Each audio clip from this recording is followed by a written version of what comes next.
Hello guys, and welcome back to another video. In this video I'm gonna show you how to fix lag in Roblox and increase your FPS. So all what you have to do is so simple.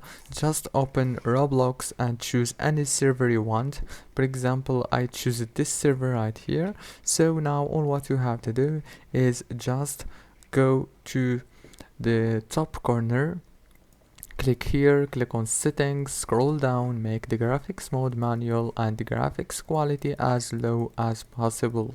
Click resume and then go here, click on this option here to check if you have those three options, and then go to the home screen or the desktop on your laptop.